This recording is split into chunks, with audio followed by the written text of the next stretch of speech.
Hello everyone, स्वागत है आपका हमारे यूट्यूब चैनल पर।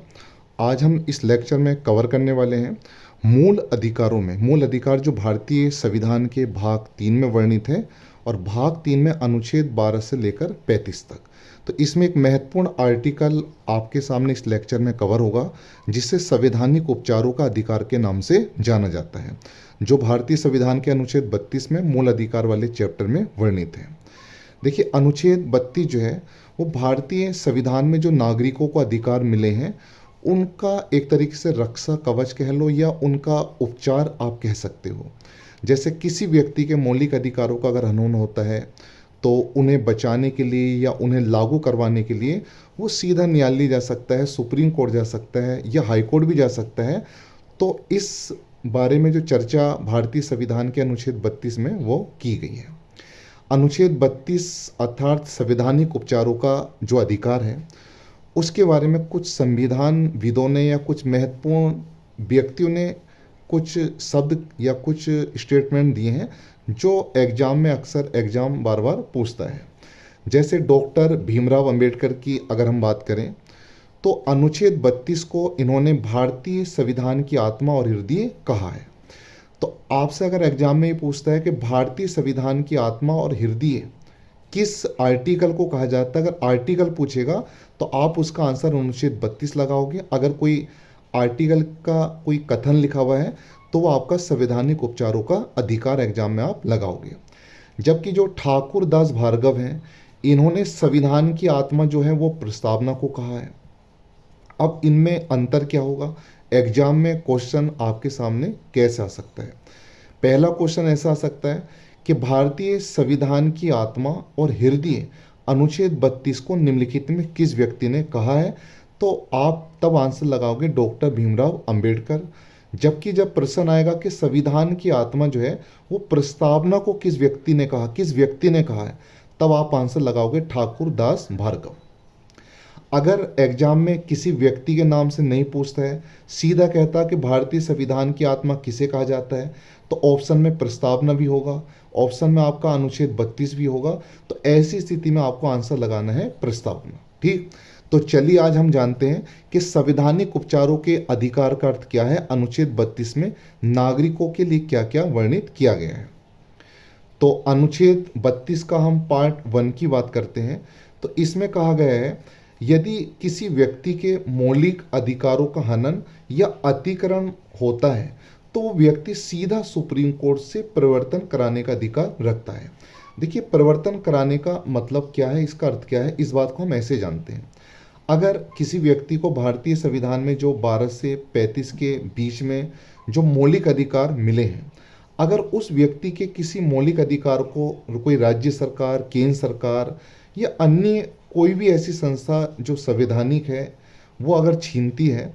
तो वो अनुच्छेद 32 के पार्ट 1 में ये वर्णित किया गया है कि वो व्यक्ति अपने उस मौलिक अधिकार की रक्षा के लिए, उसका उपचार कराने के लिए, या जो छीना जा रहा है उसका मौलिक अधिकार उसको लागू करवाने के लिए सीधे सुप्रीम कोर्ट जा सकता है। तो यहाँ परिवर्तन कराने का अर्थ ये है कि अगर किसी व्यक्ति के मौलिक अधिकारों का हनन होगा, छीना जाएगा, तो सीधा सुप्रीम कोर्ट उनको लागू करवाने जा सकता है।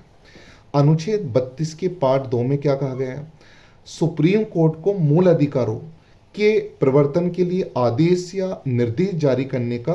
और 5 प्रकार की रिट जारी करने की क्या है, शक्ति है। देखिए, अगर किसी व्यक्ति के मौलिक अधिकारों का हनन हुआ तो वो सीधे सुप्रीम कोर्ट उनको लागू करवाने जा सकता है, जिसे हमने परिवर्तन कराना बोला है। अब जब वो व्यक्ति सुप्रीम कोर्ट जाएगा तो सुप्रीम कोर्ट उस व्यक्ति की बात को सुनेगा, उस मामले को सुनेगा जिस मामले में किसी नागरिक या व्यक्ति के मौलिक अधिकारों का हनन हुआ है। बाद में सुप्रीम कोर्ट जो है उस मामले को लेकर अपना एक आदेश या निर्देश जो है वो जारी करेगा, और वो जो आदेश या निर्देश है उसे रिट के नाम से जाना जाता है। तो सुप्रीम कोर्ट किसी नागरिक के मौलिक अधिकारों की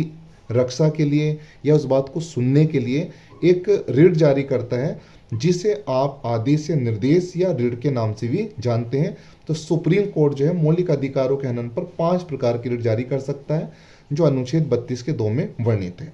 देखिए, एक आर्टिकल आपका 226 भी है जिसके तहत कोई व्यक्ति के अगर मौलिक अधिकारों का हनन होता है तो वो सीधा संबंधित राज्य के हाई कोर्ट में भी जा सकता है और हाई कोर्ट को 6 प्रकार की रिट जारी करने की शक्ति प्राप्त है। इसके बाद हम अनुच्छेद 32 के 3 में क्या कहा गया है इस बात की चर्चा करते हैं। देखिए, संसद जो है, भारतीय संसद, वो विधि बनाकर, कानून बनाकर जो है वो रिट जारी करने का अधिकार सुप्रीम कोर्ट और हाई कोर्ट को छोड़कर अन्य न्यायालय को भी दे सकती है। इसका अर्थ ये हुआ कि 32 के 3 में ये साफ साफ लिखा है कि कभी कभी अगर ऐसी कोई स्थिति आती है तो भारत की संसद है, जो विधायिका है, वो कानून बनाएगी और कानून बनाकर सुप्रीम कोर्ट और हाई कोर्ट को रिट जारी करने की शक्ति, आप जानते हो, केवल भारत में 2 ही न्यायालय ऐसे हैं जिनको भारतीय संविधान में रिट जारी करने की शक्ति दी गई है। जैसे सुप्रीम कोर्ट है, आपने अभी जाना, अनुच्छेद 32 के 2 में दिया गया है, और हाई कोर्ट 6 प्रकार की रिट जारी कर सकता है, उसको अनुच्छेद 226 में अधिकार दिया गया है। लेकिन संसद अगर कभी चाहे तो ऐसी विधि बनाकर इन दोनों न्यायालयों को छोड़कर अन्य किसी अधीनस्थ न्यायालय को भी रिट जारी करने की शक्ति दे सकती है। लेकिन संसद को ऐसा कानून बनाते समय ये ध्यान रखना पड़ेगा कि कहीं सुप्रीम कोर्ट की पावर या शक्ति कम तो ऐसा नहीं हो रही है। ठीक, इसके बाद हम बात करते हैं कि अनुच्छेद 32 के 4 में क्या वर्णित है। ये महत्वपूर्ण अनुच्छेद आपका, यदि संविधान में किसी अनुच्छेद में फंडामेंटल राइट अर्थात मूल अधिकारों के निलंबन का उल्लेख है तो सिर्फ उसी आधार पर निलंबन होगा, अन्यथा नहीं हो सकता है। इसको आप ऐसे समझना कि अगर भारतीय संविधान के अंदर कोई भी अनुच्छेद ऐसा है पूरे भारतीय संविधान के अंदर जहां मूल अधिकारों को निलंबन या कह सकते हो आप सस्पेंड करने की बात का उल्लेख है, तो केवल उसी आधार पर मौलिक अधिकारों का निलंबन होगा, अन्य किसी आधार पर आप मौलिक अधिकारों का निलंबन नहीं कर सकते। ठीक, अगर मैं एग्जाम्पल लूँ इस बात का, तो मूल अधिकारों का निलंबन कब हो सकता है, तो ध्यान रखना, मूल अधिकारों का निलंबन केवल और केवल राष्ट्रीय आपातकाल के दौरान ही किया जा सकता है, अन्यथा नहीं। ध्यान रखना, मौलिक अधिकारों का जो निलंबन है वो साधारण भाषा में कहें तो केवल इमरजेंसी लागू होने पर, देश में या देश के किसी भाग में जब इमरजेंसी लागू हो जाती है तो उस समय ही मूल अधिकारों का निलंबन हो सकता है। ठीक, अगर मैं उदाहरण लूँ तो आर्टिकल आपका एक 352 है जिसमें राष्ट्रीय आपातकाल का वर्णन किया गया है और अनुच्छेद 352 के तहत भारत में 3 प्रकार के आपातकाल को लगाया जा सकता है।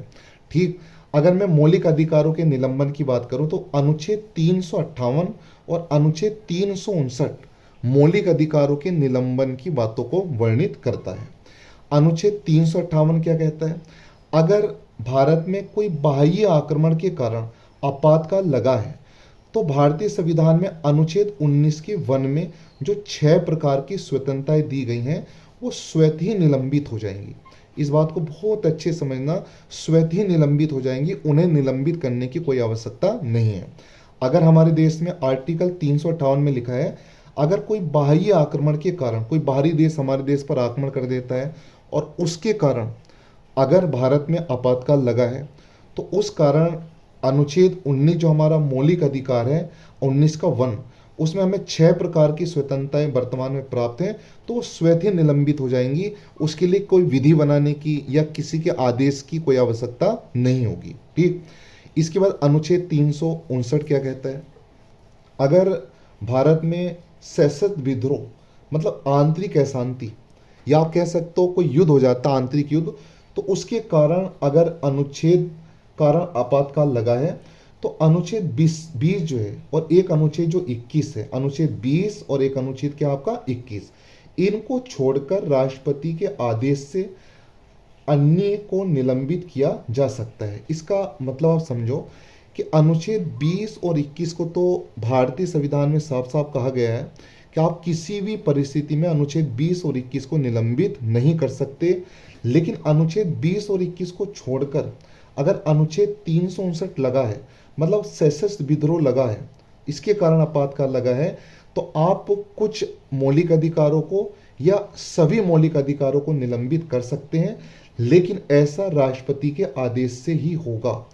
अब इसमें प्रश्न ये उठता है कि 20 और 21 को कौन सी परिस्थिति में निलंबित कर सकते हैं, तो पूरे मूल अधिकारों में 20 और 21 को किसी भी परिस्थिति में निलंबित नहीं कर सकते हैं। तो उम्मीद है आपको आर्टिकल 32 संवैधानिक उपचारों का अधिकार समझ में आया होगा। अगर आपको वीडियो अच्छी लगी हो तो ज़्यादा से ज़्यादा लोगों में शेयर करें, और अगले लेक्चर में आपको अनुच्छेद 32 के जो पार्ट 2 में सुप्रीम कोर्ट की 5 रिटें हैं, उन 5 रिटों का सीधा सीधा वर्णन और सटीक तरीके से वर्णन किया जाएगा।